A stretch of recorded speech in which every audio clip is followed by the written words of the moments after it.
മാപ്പിളഗാനം കേട്ട് ഒരു ദിനം തുടങ്ങുന്ന മലപ്പുറത്തുകാരുടെ ഒരു ശീലമായിരുന്നു. അന്ന് വൈകുന്നേരങ്ങളിലും കല്യാണ വീടുകളിലും വേദികളെയൊക്കെ മനോഹരമാക്കിയവരാണ്. ഇന്നും ആ ഈണത്തിനൊപ്പം ഈ വൈകുന്നേരങ്ങളിൽ ഒപ്പം മഴയുമുണ്ട്. ഇങ്ങനെ ലയിച്ചു പോവുകയാണ്. ആ ഓർമ്മകൾ വീണ്ടെടുക്കുകയാണ്.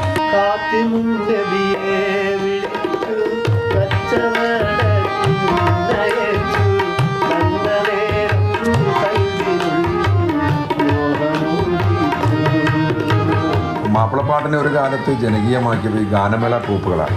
ഓരോ കാലഘട്ടത്തിൽ ഓരോ വിവരസാങ്കേതിക വിദ്യയും ഇന്ന് നിയന്ത്രിക്കുന്നത് പോലെ അക്കാലത്തുള്ള സാങ്കേതിക വിദ്യകൾ നിയന്ത്രിച്ചിട്ടുണ്ട്. ഗ്രാമഫോൺ റെക്കോർഡ് ഗാനമേളകളൊക്കെയാണ് ഒരു കാലത്ത് ജനകീയമാക്കിയത്.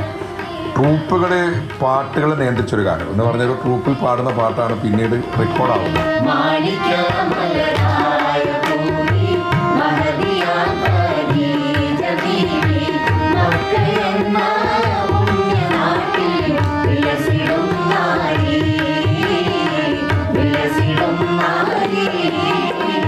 അക്കാലത്ത് ഗാനമേള ട്രൂപ്പുകൾ പേര് കേട്ട് ആളുകൾ ഇന്ന ആൾ പാടുന്നുണ്ട്. വി എൻ കുട്ടി മാഷും സംഘവും, എ വി മുഹമ്മദും സംഘവും, എരഞ്ഞോടി മൂസക്കയും സംഘവും, പീർ മുഹമ്മദും സംഘവും. ഈ ട്രൂപ്പിൻ്റെ പേര് കേട്ടിട്ട് ആളുകൾ പാട്ട് കേൾക്കാൻ പോകുന്നൊരു കാലം. എന്നിട്ട് അത് ആസ്വദിച്ച കാലം. ഇന്ന് പാടിയ പാട്ടല്ല പിറ്റേന്ന് പാടുക. അപ്പോൾ ഇവർ വേറെ പരിപാടി വീണ്ടും ആളുകൾ കേൾക്കാൻ പോകുന്നൊരു കാലം. ആ ഒരു നല്ലൊരു കാലമൊക്കെ മാപ്പിളപ്പാട്ട് കഴിഞ്ഞു പോയി.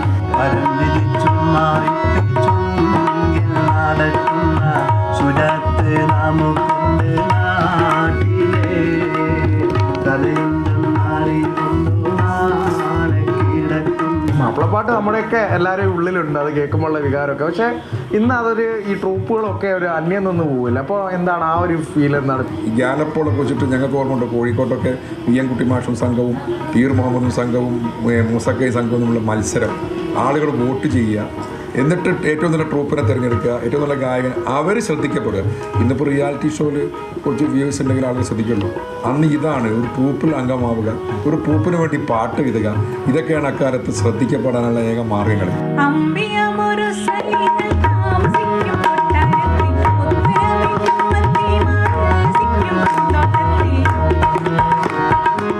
ഈ പാട്ട് പാടിയിട്ടാണ് ഞാൻ ആദ്യമായിട്ട് വേദിയിലെത്തുന്നത്. ഇത് വി എൻ കുട്ടി മാഷിൻ്റെ രചനയും കോഴിക്കോട് അബൂബക്കർക്കെയും മാഷും കൂടി ചിട്ടപ്പെടുത്തിയിട്ടുള്ള ഒരു പാട്ടും കൂടിയാണ്. ഞാൻ ആദ്യമായിട്ട് വേദികളിലെത്തുന്നത് സി വി എ കുട്ടി ചെറുവാടി എന്ന് പറഞ്ഞൊരു ഗായകനിലൂടെയാണ്.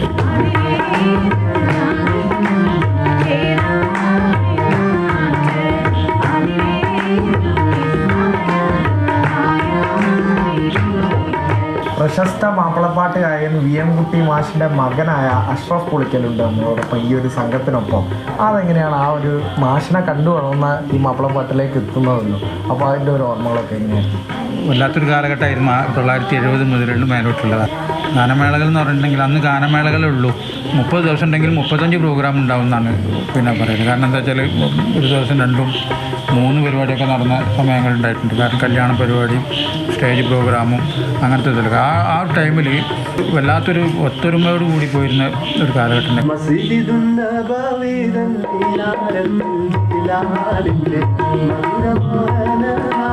അന്നൊക്കെ എന്ന് പറഞ്ഞാൽ ഞങ്ങൾ ആർട്ടിസ്റ്റുകളും ഗായകരും ഒക്കെ ഒരുമിച്ചാണ് യാത്ര ചെയ്യുക. അതുകൊണ്ട് തന്നെ ഒരുമിച്ചുള്ള യാത്രയിൽ പാട്ടുകൾ പരസ്പരം അങ്ങോട്ടും ഇങ്ങോട്ടും അന്യോന്യം കൈമാറുകയും പരസ്പരം കുടുംബകാര്യങ്ങൾ പറയുകയും ഒക്കെ ചെയ്യുന്നത് കൊണ്ട് സ്റ്റേജിലെത്തിയാൽ ഞങ്ങൾക്കൊരു ഒരു ഒരു ആത്മബന്ധം ഉണ്ടാവും. അന്നത്തെ പാട്ടുകളുടെ ആ ഒരു മൂല്യം ആ ഒരു കാര്യം കൊണ്ട് തന്നെ അതായത് ജനങ്ങൾ ഏറ്റെടുത്തത് കൊണ്ടാണ് ഇന്നും മാപ്പിളപ്പാട്ട് രംഗത്ത് എനിക്ക് ഈ IP സിദ്ദീഖായിട്ട് ഇങ്ങനെ മുന്നോട്ട് പോകാൻ കഴിയുന്നത്.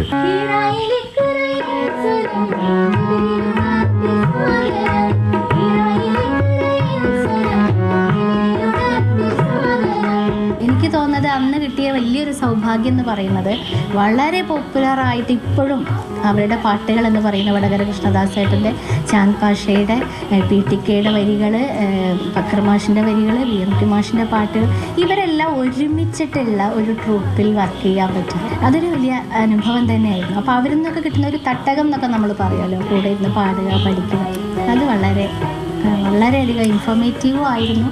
നമുക്ക് കാര്യങ്ങൾ മനസ്സിലാക്കാനും പഠിക്കാനൊക്കെ അന്ന് പറ്റിയിരുന്നു. ആമിന കോമന പൊന്മകനായി ആരംഭമേ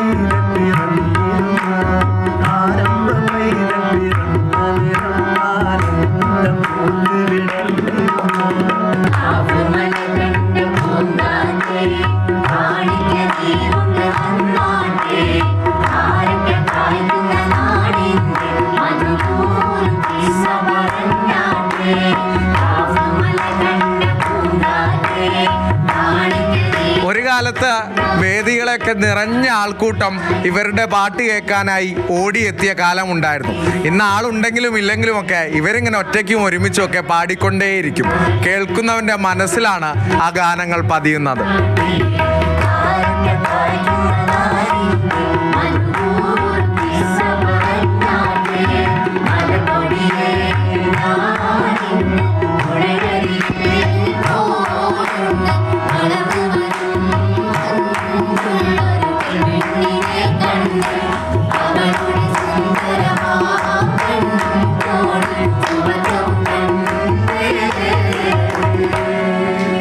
ഈ മാപ്പിളപ്പാട്ട് ഗായകർക്കും പ്രജോഷ് കുമാറിനുമൊപ്പം അരുൺ അമൃതനാഥ്, മാതൃഭൂമി ന്യൂസ്, മലപ്പുറം.